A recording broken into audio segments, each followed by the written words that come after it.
All right, so I think it is officially the top of the hour, or at least according to my clock. Who knows how accurate that is, but we'll go ahead and get started. Thanks everyone for joining us this afternoon. I know it's been kind of a crazy couple of months, so we wanted to go ahead and do a webinar specifically around staying home, staying busy, as all of these states grapple with trying to open up and kind of what that looks like and what the infrastructure might look like moving forward and how we see our partners being successful in what is certainly a very unprecedented time and a crazy landscape at the moment. So we have with us today Kevin Piersbacke. He is a co-founder of Anui Systems. Anui was really a leader in the network impairment emulators and monitoring switches.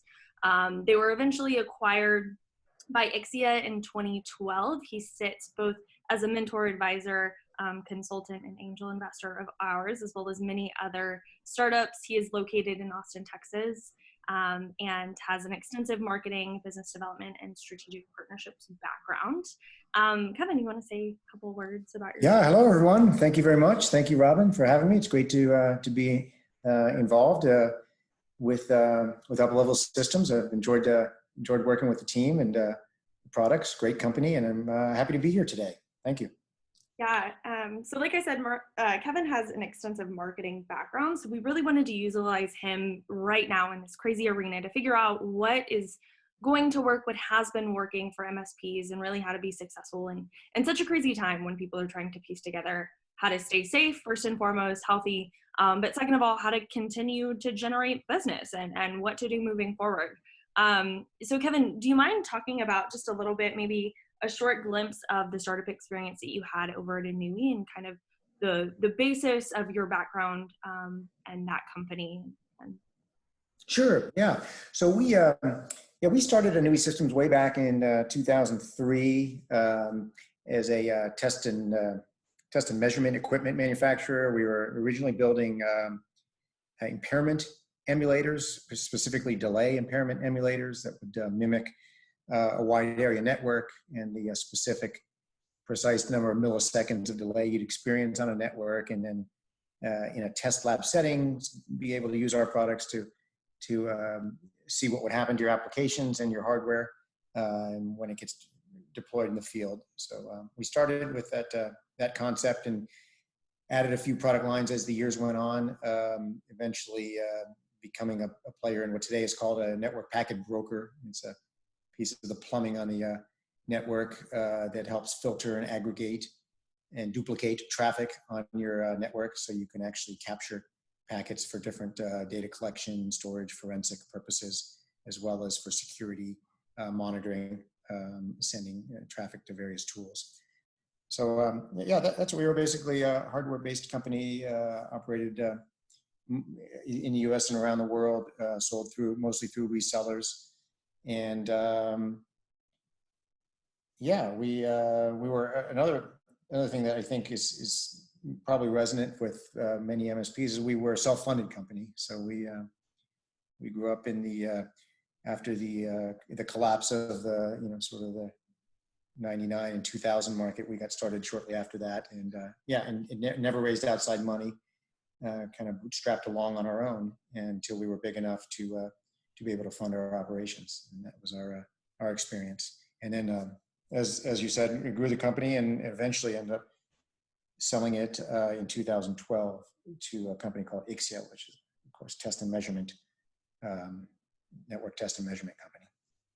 Yeah, and we should note a couple of years later, actually, Ixia was then sold to another company called Keysight. Keysight was a spinoff, and they did really the basis of like oscilloscopes. They were the true test and the old true test and measurement field that they then acquired Ixia to gain all of that networking information. So there have been several acquisitions that have happened through all of that since then. Yeah, so thank you for that. So now to get into the agenda for today. The reason why we have Kevin here is really to gain all of that sales and marketing expertise. He certainly has a vast amount of information, both having started his own company, like you mentioned, and bootstrapped it, but also in mentoring and advising other startups and small businesses. So we really wanted to look at first of all, where are we currently with COVID? What does the funding look like? And what's the current environment, because it is changing every day? And then how were some MSPs positioning and still being successful? We still have a vast number of MSPs that are quoting and selling at the moment, which, to be honest, kind of surprised us. But then when we started to dive into it a bit more, we figured out that it's actually very logical and it makes a lot of sense for a lot of small businesses at the moment, based on what they're needing, what the SMBs are needing, and how MSPs are actually coming to meet that.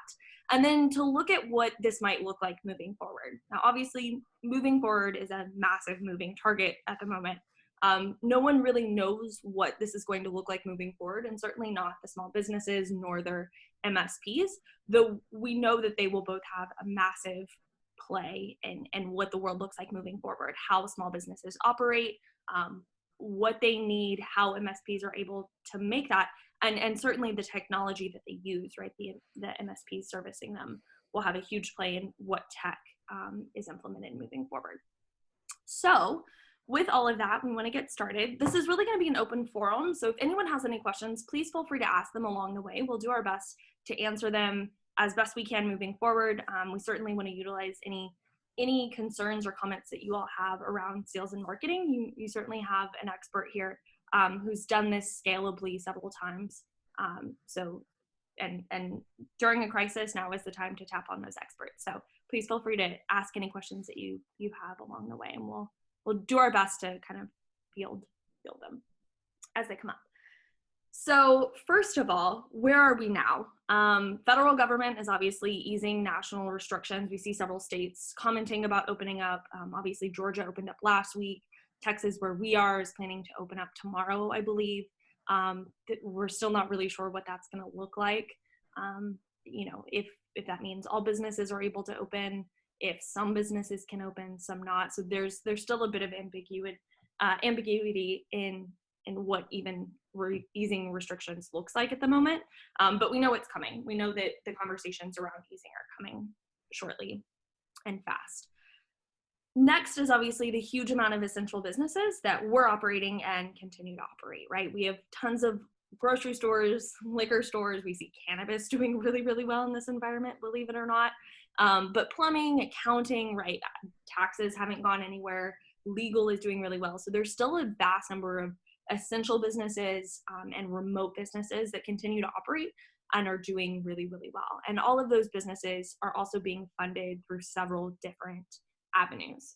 We saw that PPP round 2 went live, I believe it was on Monday.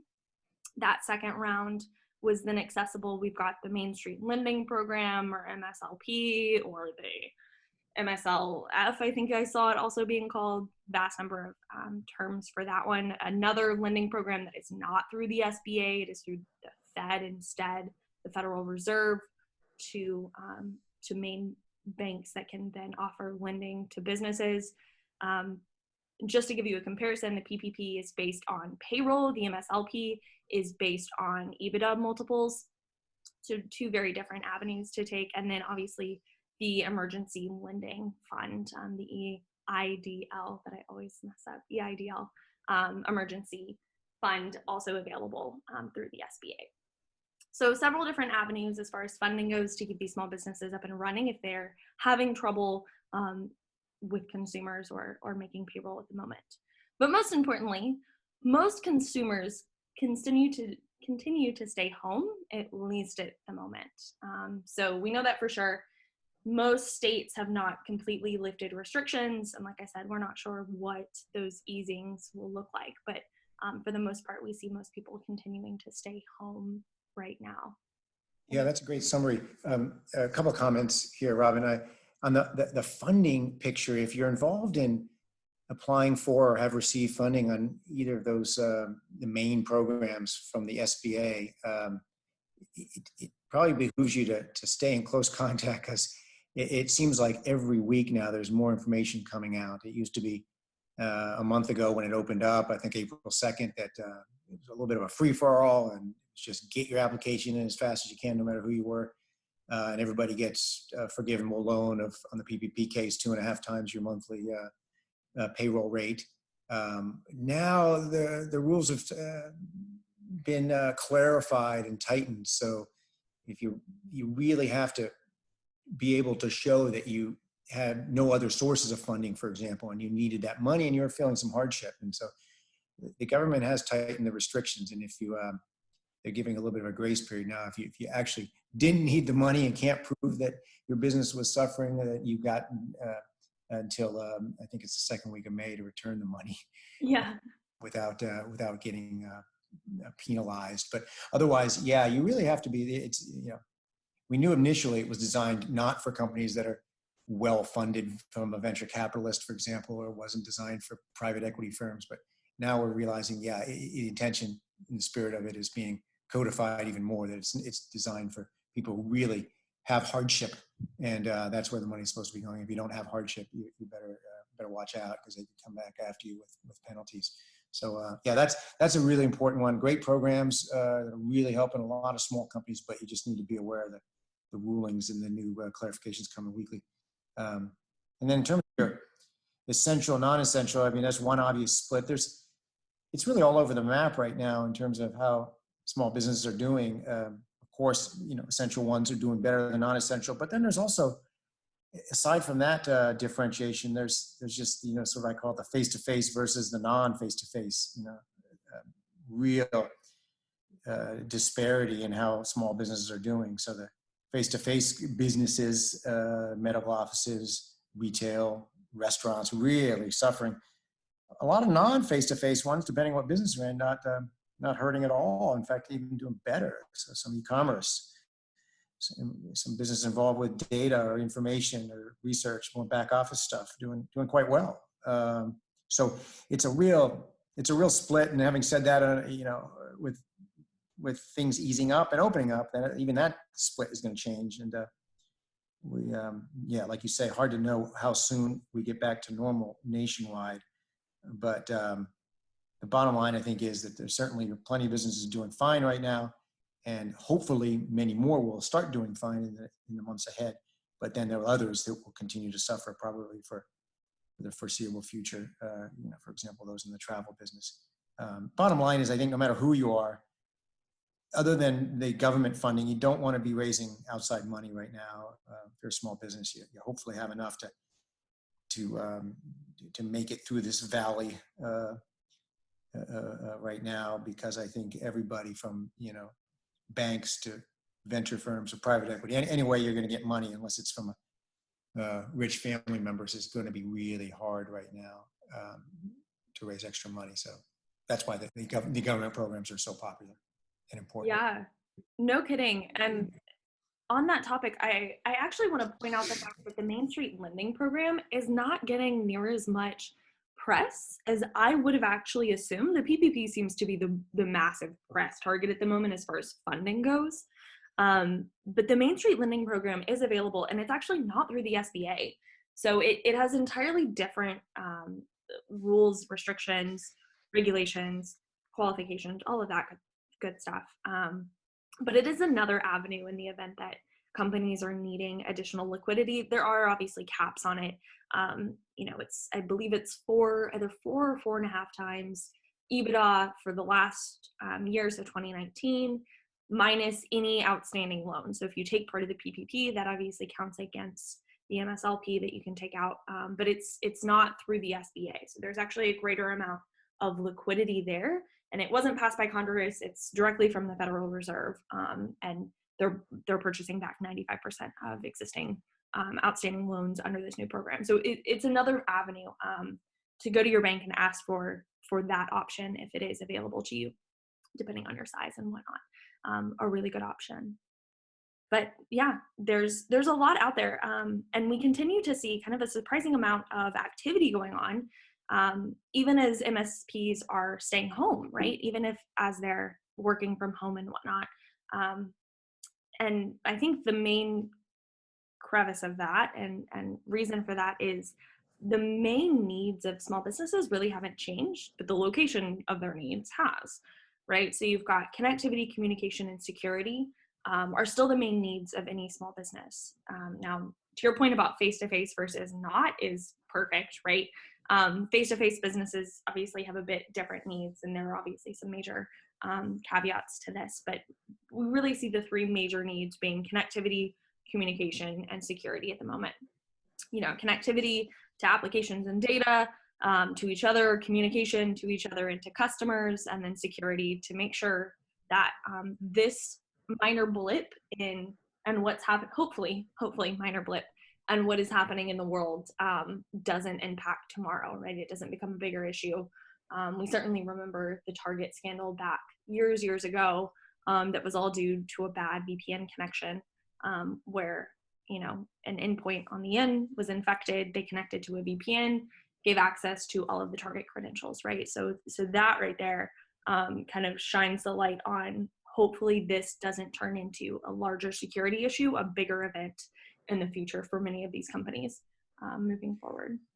And so these needs are really, I think, really heightened with the work from home trend right now and the requirement. So yeah, I've seen a lot of MSPs asked about, and I know up-level systems has been asked about, how do I do these things? How do I securely communicate with my employees and connect into my office so I have access to all of my my servers and data in my office? And so, yeah, big requirement driven by work from home, and then also of course, a source of additional business for MSPs if they can meet these requirements, these urgent new requirements of working from home. Then there's a way to generate additional cash flow and to keep growing the business. And I think these are things that are, they're going to last a while. I mean, everybody's not getting back to, even though you hear stories about Texas opening restaurants tomorrow, May 1st.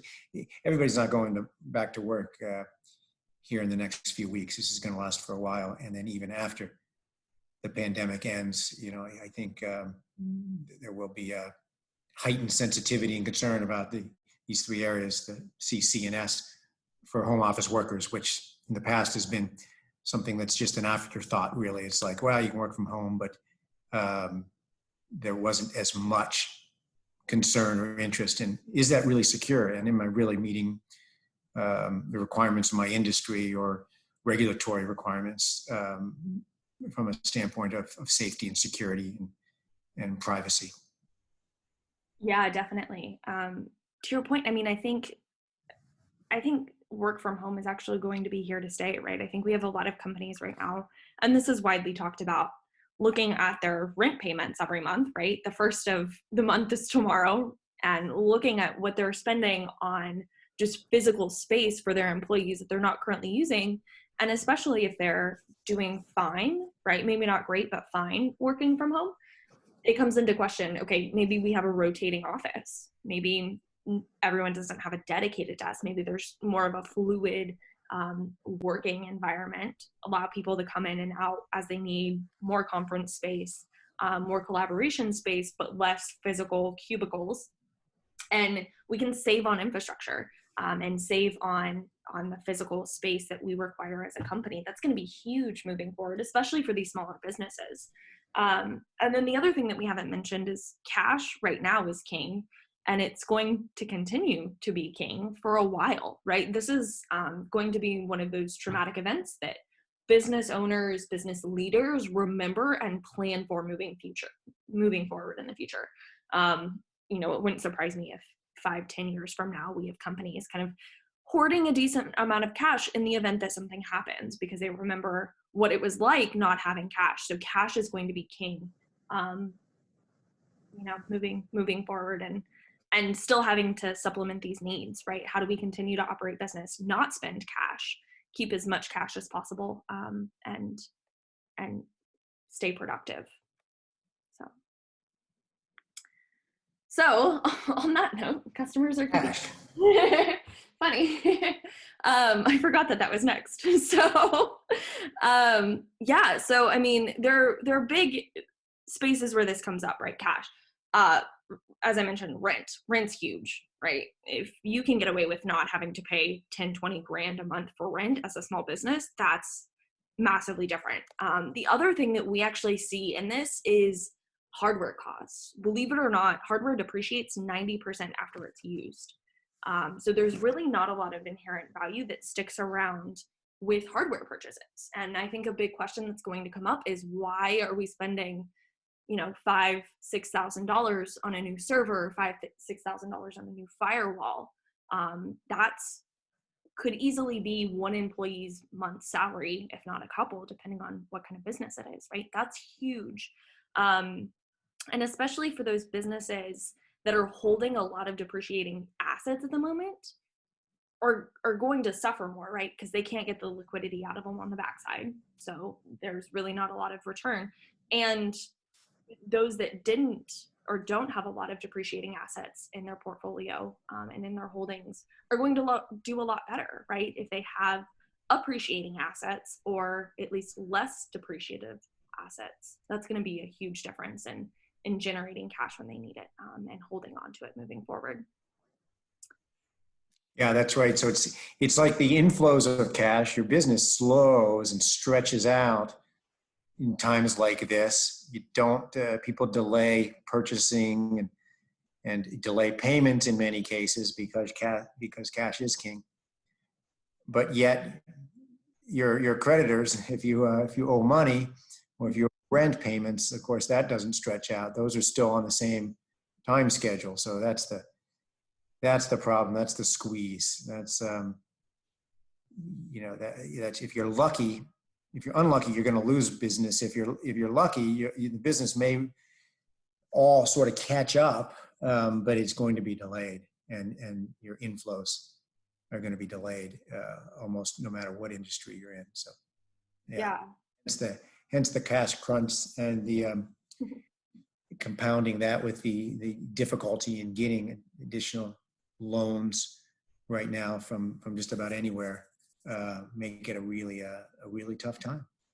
So some small businesses are doing very creative things. Those that didn't have big cash buffer, and small companies seldom do. And I think this is, certainly one of my big concerns is times like this can be much harder on small companies than big ones. And people tend to look toward the big, especially in technology, the big tech players, and know that they're always going to be around and they're stable. They've got enough cash and they're going to make it. But it makes it harder for small companies, harder to compete, harder to win customers, harder to raise funding, as I mentioned in the last slide.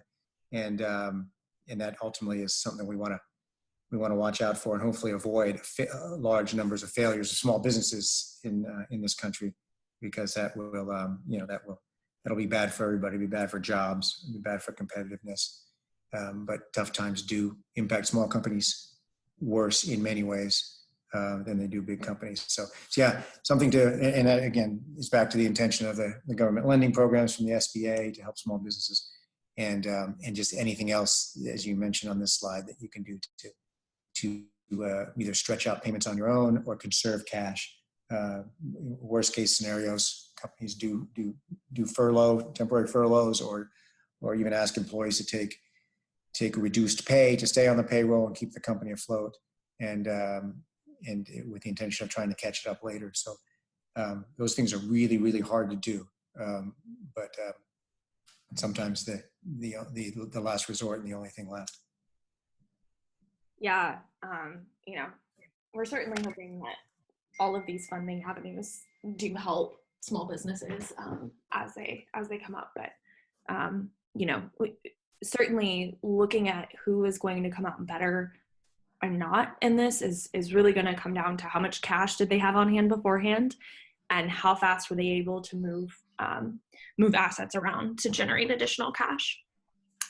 One interesting thing that's coming up is as we start to open back up, right? And Lord knows how that's going to look and what that's going to look like in the timetable it's on.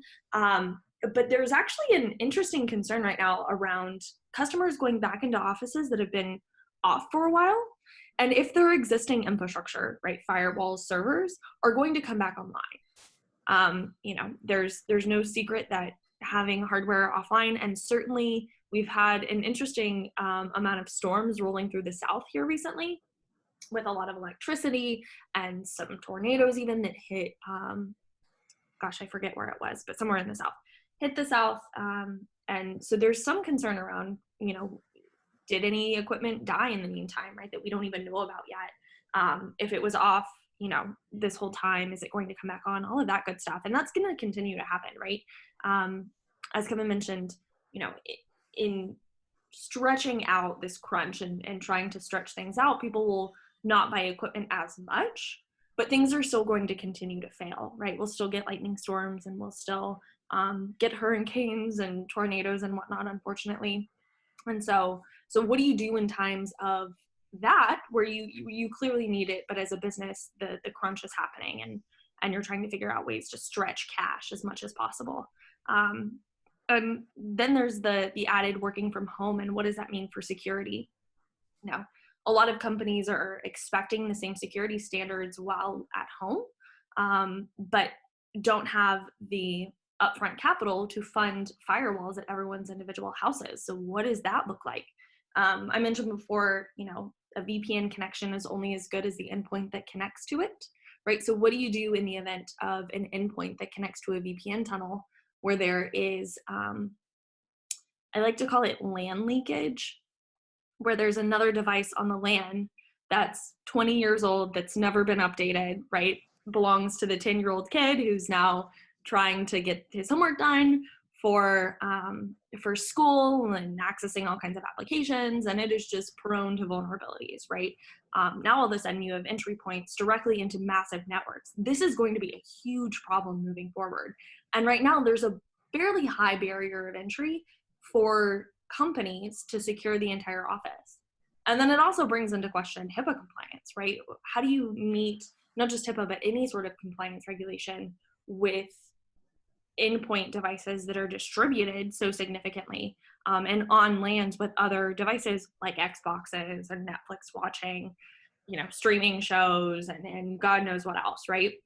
It really throws into a lot of questions, all of this, and how do we lower the barrier of entry for customers and their MSPs, right? How do we get that barrier down so that MSPs aren't liable, right, for any intrusions that happen, and can keep customers secure? So while all trying to keep customers cash, right? These are big issues to try to solve.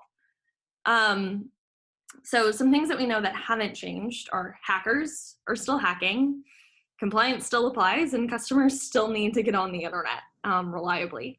So those things certainly haven't changed at all. And those questions are still here. And how do we address them?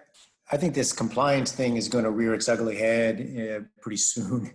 You mentioned HIPAA. I mean, there's so much telemedicine going on right now, and that's going on from people's homes. And I think at some point, the question is going to come up really seriously. Is that HIPAA compliant? And the answer is probably not, unless they've taken in each of these doctors' homes, taken some special measures, which this came on so suddenly. I doubt that have been taken.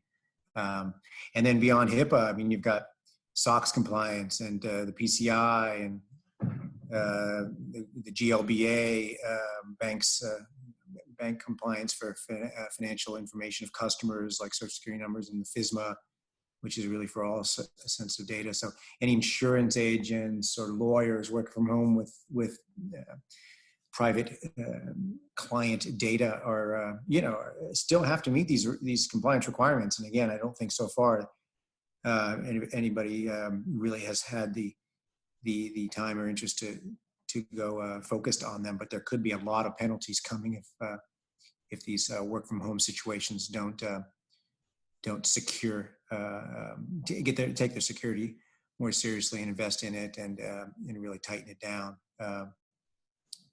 There's just a whole list of acronyms like the ones I mentioned, in addition to the CCPA in California or GDPR if you're involved with Europe. So all of those require you to have protections in place for sensitive data of your customers.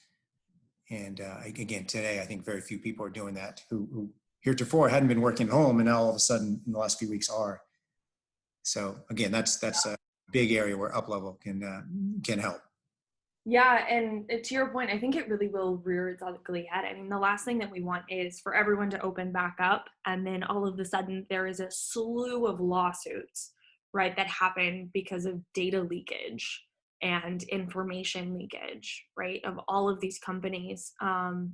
If COVID wasn't enough, there's certainly the liability aspect of all of this on the back end. And what does it mean if we aren't compliant during these months? You know, I don't know, but I don't think that there's kind of going to be a waving of the flag and say there's a free pass for these 2 months. I mean,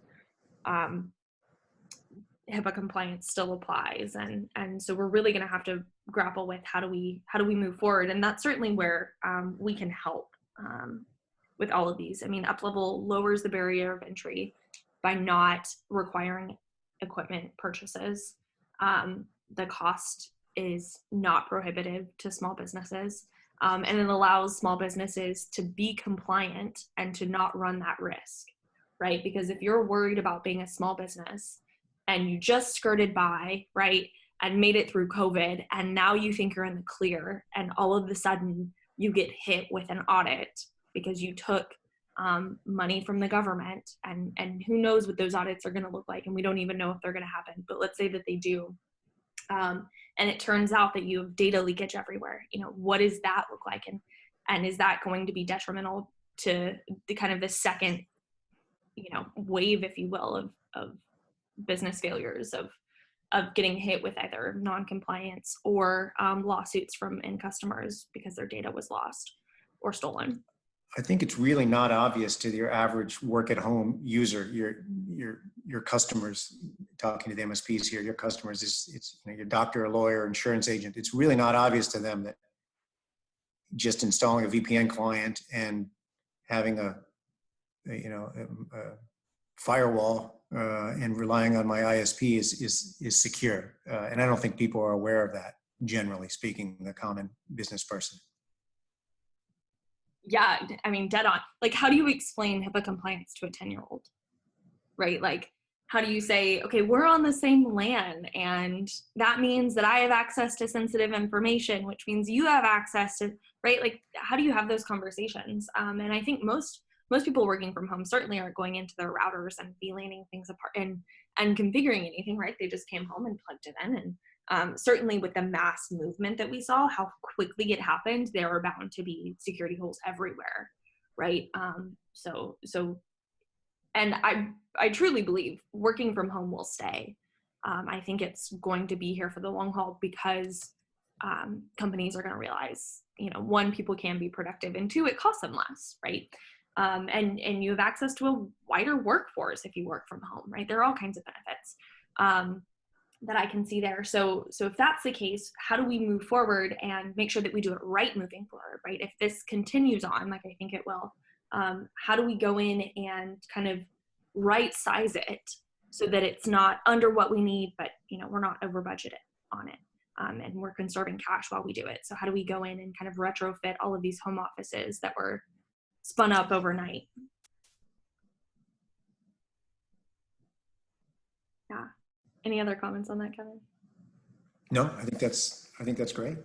Okay. So some companies that we see that are doing really well right now, these are just a handful of them. There are obviously more, and it certainly depends on the state of where you are and the industry that's there. We see a bunch of random pockets of things right now in our customer base, but law firms, you know, legal action unfortunately is continuing to happen. Courts moved to e-filing a bit ago, so that's nothing new. There's fairly little disruption in that, except for one caveat, in the sense that the legal firms historically have been a very old school mentality, right? You come into the office, you wear a suit. They really didn't have a huge overhaul, if you will, of innovation as of recently. And this has certainly forced them into the work from home aspect. I know several attorneys that were shocked. They had never worked from home in their life, right? And now they're all of a sudden having to figure out how to set up the printer in their house because they don't want to work on a tablet, right? So things like that. But But law firms were actually equipped from a courts filing perspective to work from home quite a while ago.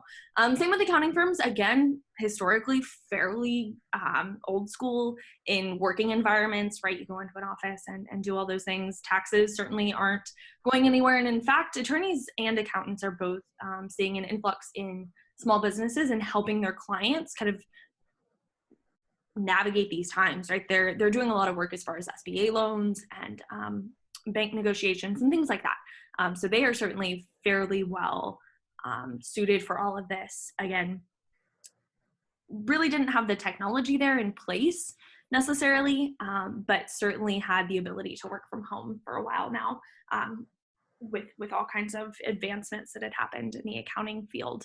And then again with finance, working very heavily on PPP processing and liquidity planning for customers moving forward, and certainly nothing that physically requires them to be in the office. So we see those three really doing well.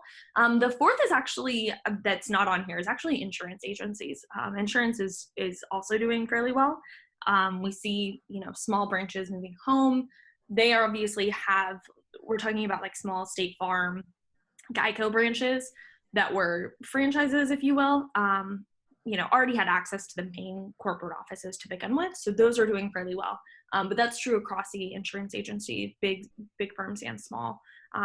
They're doing fairly well in this time and able to mitigate any sort of weird work from home caveats that they might have seen compared to people like retail, right? Retail was certainly not set up from a historic perspective to work from home by any stretch of the imagination. If they weren't e-commerce before, they certainly had to get on the bandwagon quick, and there was a large barrier of entry to do it. Offices, like Kevin mentioned, the HIPAA compliance and the teleworking from home and telemed, we're seeing a lot of innovation happen in the medical field right now. And doctors' offices may not be the first to get it, but they'll certainly get it sooner versus later with telemedicine and just all kinds of innovations as far as how to have a mixed bag because, for example, dental offices, I think all nationwide were shut down. Mm-hmm. I believe they maybe still are. So certainly they're suffering, unable to see patients.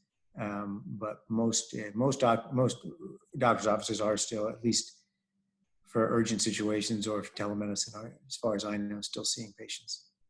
Yeah, and to your point, I think most of those patients are actually being seen virtually. I mean, unfortunately, especially those with COVID, right? The last thing that a doctor wants is someone with COVID walking into their office with a bunch of other people. So a lot of that's just happening virtually now.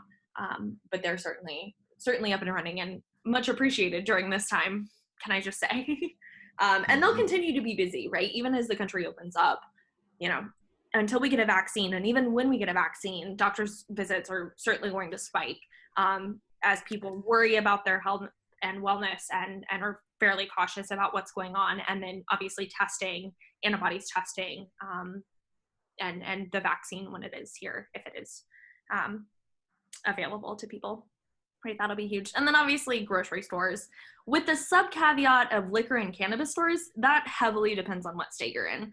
Some states deemed liquor stores essential, some didn't. Cannabis, obviously legalization is the question. And then whether or not it was deemed essential or not. I think in California was the big winner there. They saw 150% increase in cannabis stores, which I found to be quite astonishing. So they're doing fairly well. Any sort of work from home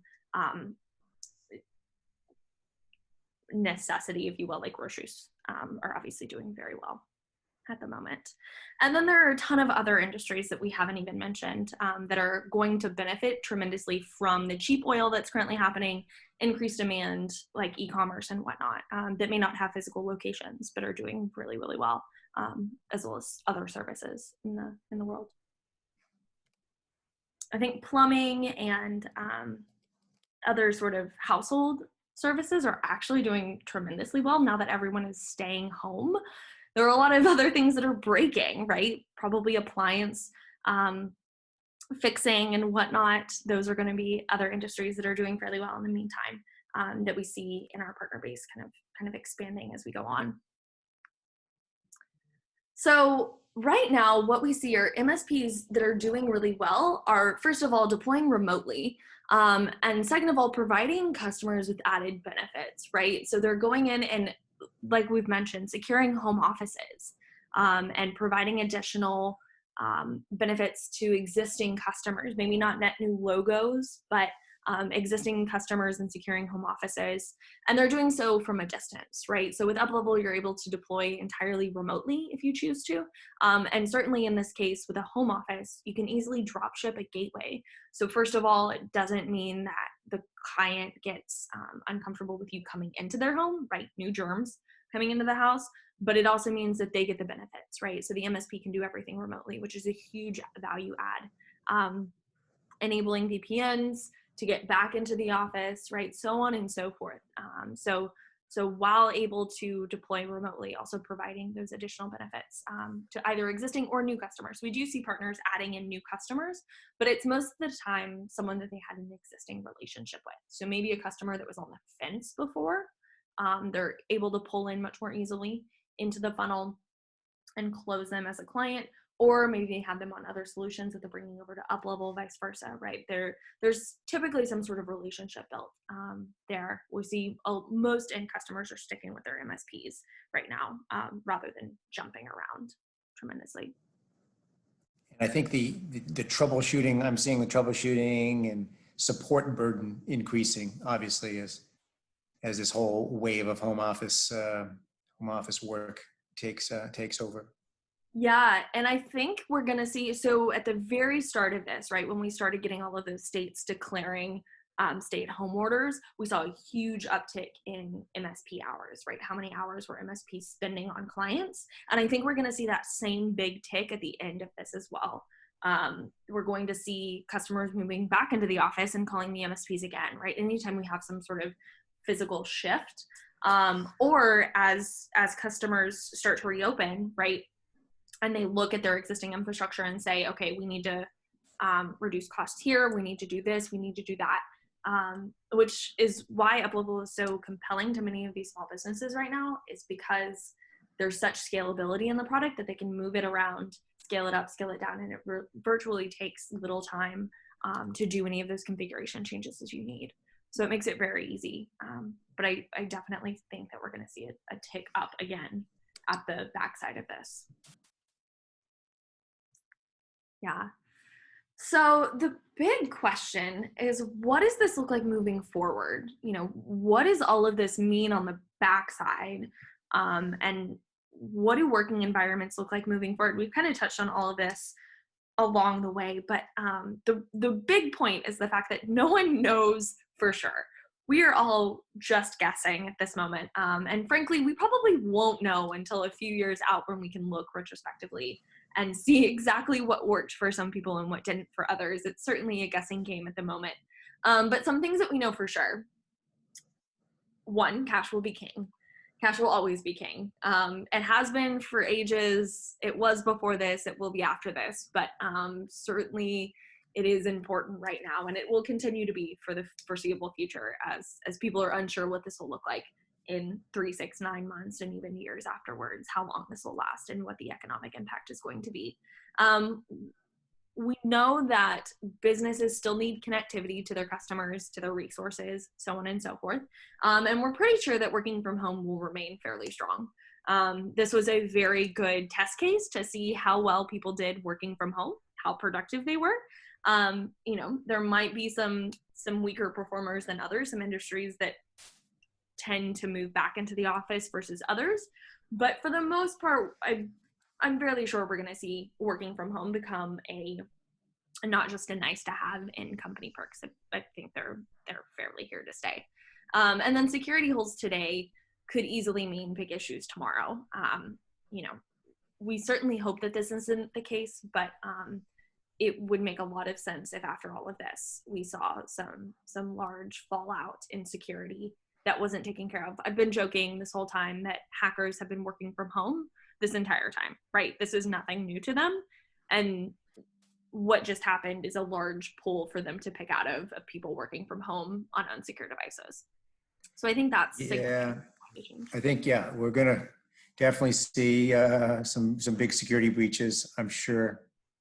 We've already seen a little bit with the Zoom networking, Zoom teleconferencing issues. The VPN is only as secure as the endpoint you're connecting to it. You mentioned the Target hack from years ago, came in through a VPN. So yeah, certainly big concerns in that area. And then in terms of cash flow, yeah, again, where UpLevel comes in is providing OpEx instead of CapEx, and that saves cash. So have a firewall model that costs you a subscription per month rather than the full amount of cash out of pocket today. Could be a lifesaver for a small business. And then I think just moving forward is advice to stay positive. I mean, the world is going to open up again. It will be different. Some sectors will be stronger, some will be weaker, and it may not always be obvious. So I think it's imperative to keep our eyes open for, as small businesses and as MSPs, to which to areas that maybe wouldn't have been obvious to us, because some of these stronger areas may be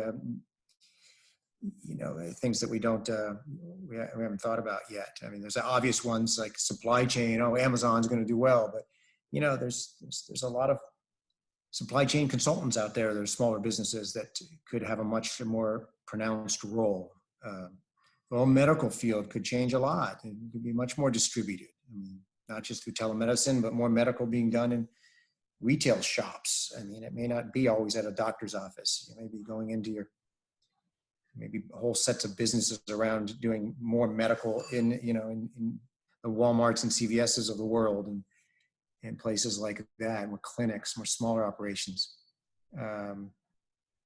You mentioned the cheap oil, and some businesses will thrive based on the cheaper oil. Certainly more mobility, I think, and security around mobile. If people are working not from the office as much, that'll continue to be a strong area of opportunity for small businesses and for MSPs to find customers in.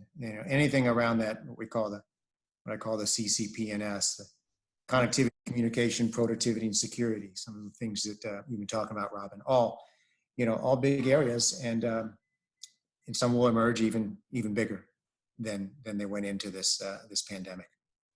Yeah, I think so for sure.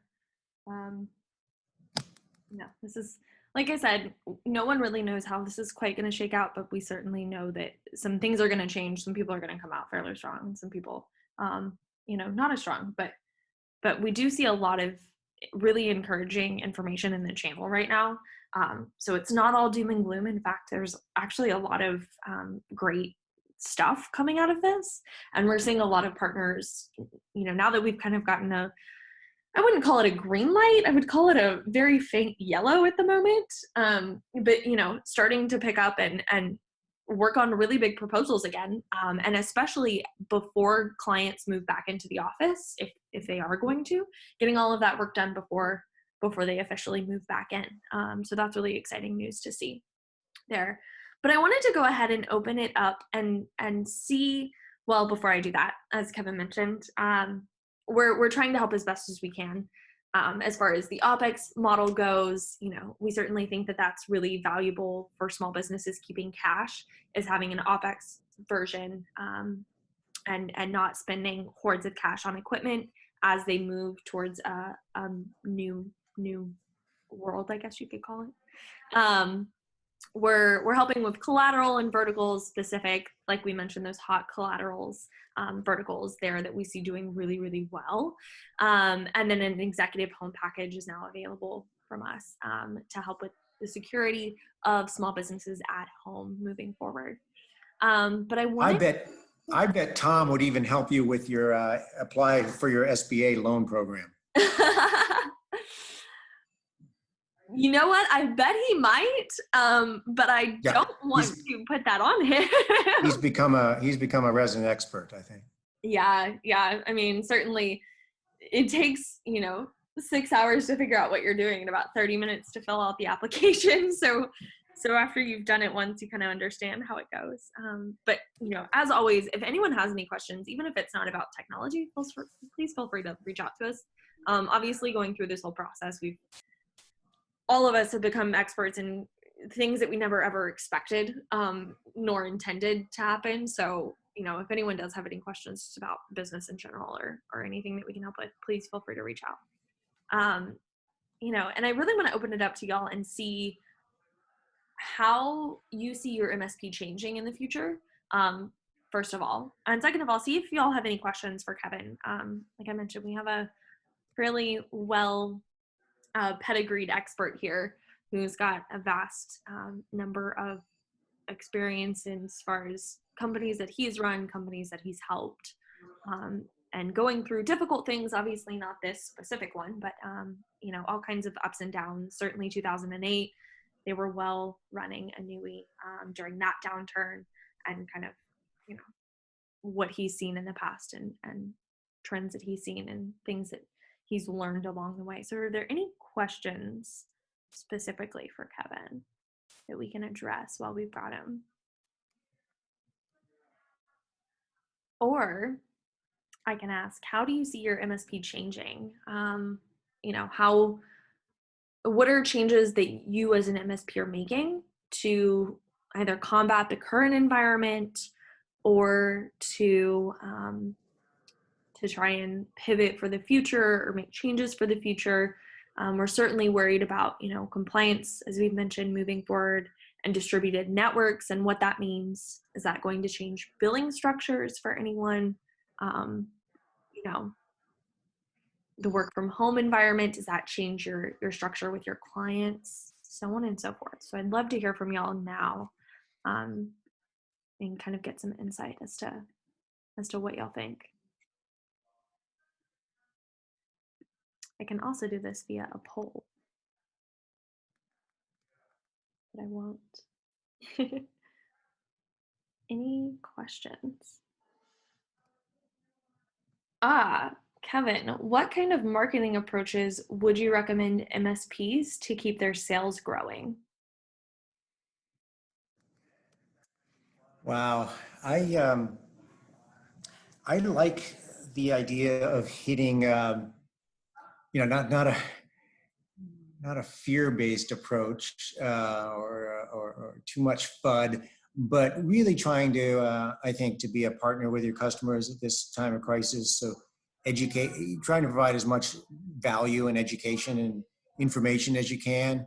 I think, things like what we covered today in terms of compliance, I think could be really valuable to be, again, not to be alarmist, but to focus on a specific industry and realize that, hey, that particular client of mine, that customer does have sensitive customer information, including social security numbers or whatever they may be on their home computer, on their laptop, and now they're doing meetings from home or conferences from home,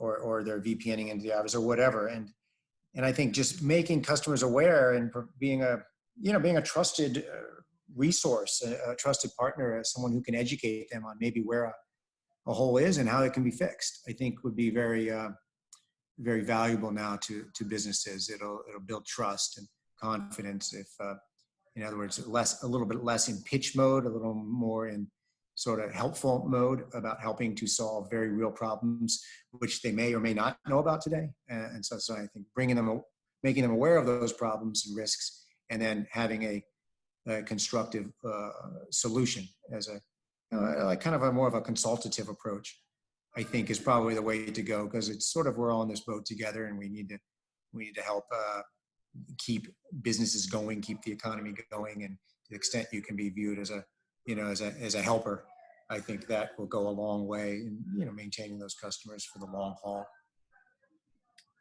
Yeah, definitely. And I think that's really the value that MSPs have consistently had, is not being necessarily salesy, but providing real value from the start, and hoping to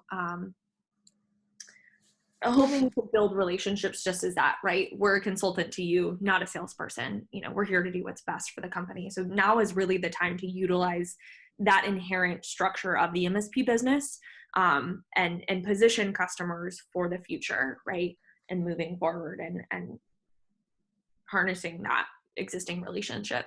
Are there any methods of marketing or sales that you would recommend during a downturn, right? Would you recommend Facebook advertising, any advertising, um, email campaigns? Is there any sort of um, specific avenue that you would maybe focus your marketing efforts on at the moment? Well, I think that, yeah, that's hard to say. It depends on what type of customers you're reaching. Yeah, certainly social media, depending on the industry, can be a really good way to reach out to people.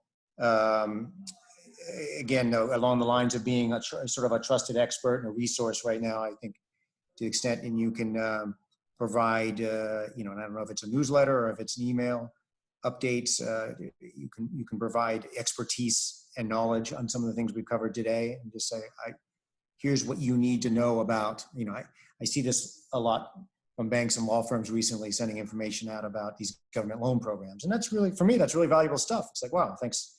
I'm glad these guys sent it, because I know I'm smarter having read this article. And if it's something about compliance, especially if it's particular to my industry, I think just reaching out with, not necessarily with the solution first, but reaching out with awareness of the problem or an educational tool, again, as a trusted expert, could be a real good first start to building that interest, and then being able to answer questions about it and how you might solve those problems. Yeah, that's a good point. Yeah. I think in general, my general advice on crises like this is it's really hard to make decisions in advance, to know what I'm going to do, a month from now, when I don't even know what the world's going to look like a month from now. Mm-hmm. So my general advice would be in a crisis to have a process, to have a way you do things, a way you're going to make decisions, a way you're going to reach out to customers or collect information from customers. But know that it's just impossible to know what you're going to be doing, what that best avenue is going to be as things evolve over the coming weeks and months. Things are changing too quickly, and it's too unpredictable. So you're going to have to, every business is going to have to make, especially small businesses, make decisions in real time. And that's just going to be the nature of the next several months. So I would say try as much as possible to have a process, framework, which you will follow in order to make decisions, and realize you're not going to know what those decisions today are going to be. And that comes to even marketing approaches. So you're going to have to take action, in real time, without knowing all the information.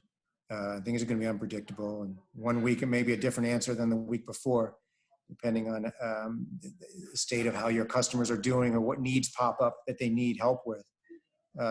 So that would be my general advice. Is it's going to be a time in the next several months of just making field decisions, like you're in a battle, and a general process and a direction that you're heading and a way you do things, but just realize that it's going to be impossible in advance, too unpredictable to know what's going to be the best decision, a month from now. Yeah. And that's actually a good point. A lot of times in these kind of fast moving, very agile situations, people can lose sight of profitability. So it's super important to make sure that anything that you're doing, you're still maintaining some sort of profit margin on, right? That's going to be huge, especially in either moving, segments. Maybe you start specializing in work from home infrastructure. Maybe you, do more project-based stuff with customers, whatever it is, whichever direction it goes, making sure that you still have profitability in mind. And to Kevin's point, having some sort of baseline of why you're doing things and what process you use to determine if you do them. But that can often be overlooked. The same with cost cutting along profitability lines. The cost cutting, it's too unpredictable. Most small businesses can't sit here today on May 1st and say, oh, on June 1st, I'm going to take these actions to reduce costs. You just don't know. That's going to be a game time decision, and you're going to have thought through some things, but you just won't know until it's time, and you may have to make a quick decision. Yeah, definitely. Definitely. So we got a question about pricing structure that MSPs are offering for UpLevel. We certainly see, and is infrastructure as a service a new trend? Yeah, absolutely. We see a lot of infrastructure as a service right now becoming a new norm, right? Even slightly before this, but certainly this is going to be the catalyst indefinitely. There are just a lot of other benefits to infrastructure as a service, right? No licenses, no upfront costs, so you get to keep all of that cash when it's so needed right now, and slowly, give it out. Equipment refreshes, so you don't have to buy equipment every 3 years, right? Even though you say, oh, I'll save up for it, things happen as a business, and it really takes the weight off of the MSP, who in a lot of cases, a lot of MSPs were actually financing equipment for their customers. The MSP was acting as the bank. Infrastructure as a service removes that, right? So as MSPs are trying to find cash and make sure that they're liquid, not financing the customers infrastructure is going to be huge, and not acting as the bank is going to be huge right now. So yeah, we definitely see infrastructure as a service this is certainly a catalyst into it. Definitely. We saw the trend upwards before, but we certainly see this as a massive catalyst into customers not being locked into infrastructure in the long term, much like lease agreements, right? Any customers that signed 20-year lease agreements are really kicking themselves right now, just because you can't see that far in advance. In the same way that you can't see that far in advance with infrastructure, right? You may hope that infrastructure lasts you 6-7 years, but your needs change right now, month to month, let alone year to year. So both of those kind of provide flexibility for moving forward in the future. Yeah. Are we putting together marketing material to offer infrastructure as a service? Yeah, definitely. So you'll get an email probably in about 30 minutes, if I have to think off the top of my head, with a bunch of infrastructure as a service specifically related to security. But of course, as usual, if anyone has any specific requests around collateral, please let us know. We are more than happy to generate it for you. I'm curious to hear what y'all need for the field at the moment. As Kevin mentioned, it's hard to know what's going to be needed in a week, let alone a month. So we're doing our best to really keep our ear to the floor or the wall, whichever way that saying goes, and see what MSPs need right now. Are there specific things that y'all are needing?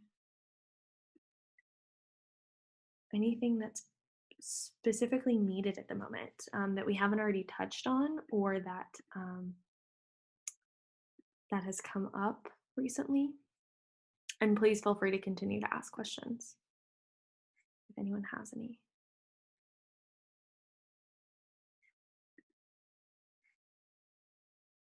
Yeah. Hey, Kevin, I have a question for you. What do you think was the biggest lesson that you learned operating a business in 2008?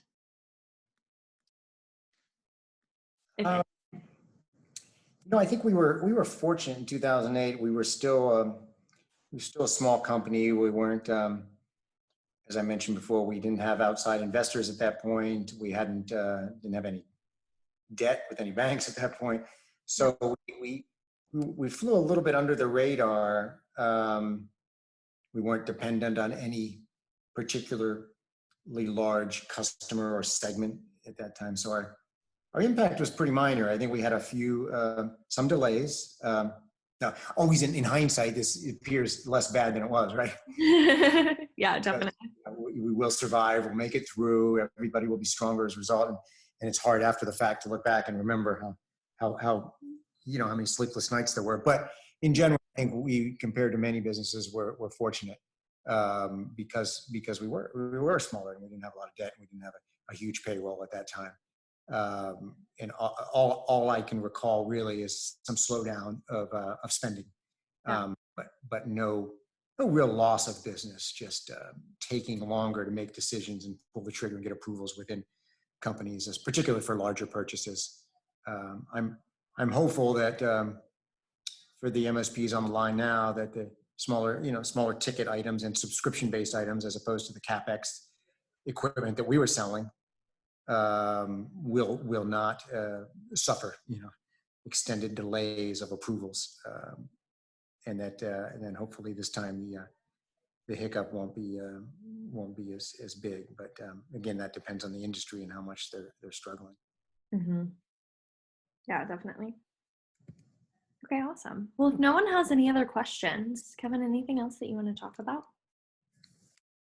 No, I think that covers it. Just just reach out to us if there's anything we can do to help. Any advice? I'd be happy to answer any follow-on questions. Just drop a message back to Robin. She can get it to me and talk or correspond by email in any way we can. Again, I think I'm sure everybody is trying to keep these things in perspective and realizing that that things will get better. It's the unpredictable nature of it that I think can tend to really worry us and drive us batty because we just don't know when. Yeah. But at the end of the day, we'll all be back in public and thriving again, and we just have to keep that in mind. Yeah, definitely. Exactly. Well, very good. Thank y'all all for joining us this afternoon. Hopefully you found this valuable. Let us know if there are any questions. Obviously, as Kevin mentioned, if anyone has any questions specifically for him, we can funnel them his way. Just let us know. Otherwise, y'all have a great rest of your afternoon. We'll talk to you later. Thanks, guys.